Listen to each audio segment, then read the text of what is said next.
অনেক দিন ধরেই মিমো বায়না করছে ম্যাঙ্গো বোবাটি খাবে। তো যেহেতু আমরা বেশিরভাগই এই থার্সডেগুলোতে তো বাইরের খাবার খাই, তারপর মাঝে মধ্যেও রাত্রিদের দিকে আমরা রুটি যখন কিনতে যাই তখন মাঝে মধ্যে তন্দুরি, চিলি চিকেন এগুলো কিনে থাকি।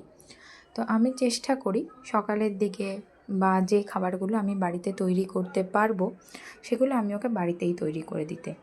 তো আমি বোবা যে বলসগুলো সেগুলোর জায়গায় ইউজ করেছি সাবুদানা, ভিজিয়ে রেখেছিলাম, তারপর একটু বয়েল করে নিয়েছি, মিল্ক অ্যাড করেছি আর ম্যাঙ্গো পাল্প, অল্প একটু চিনি। সুপার খেতে হয়েছিল।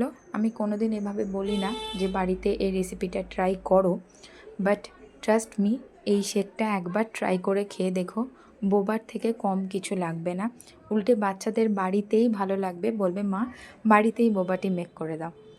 এত ভালো খেতে হয়েছিল, আর বাড়ির যেহেতু এটা তো হেলদিও। তারপর করতে গেলাম লাঞ্চের প্রিপারেশন। আজকে করেছিলাম অনেক রকমের ভাজা, কলমি শাক ভাজা, বেগুন ভাজা, ঢ্যাঁড়স ভাজা। আজকে ইনফ্যাক্ট আমি মাছটাও কোনো তরকারি করিনি, মাছ ভাজা রেখেছি। আর করেছিলাম চিচিঙ্গে পোস্ত। তো আজকে এটাই ছিল আমার প্লেট, কারণ এখন মেয়ে বাড়িতে, প্রত্যেকটা রান্নার ভিডিও ক্যামেরা সেট করে শ্যুট করব, সেই টাইমটা আমি পাইনি। তো সেই কারণে জাস্ট শেয়ার করলাম আজকের লাঞ্চের থালিটা। এবার সব সাজিয়ে নিচ্ছি, মিমোকে খাওয়াবো, আর বাড়িতে আছে যেহেতু ওকেই সময়টা দিতে হবে।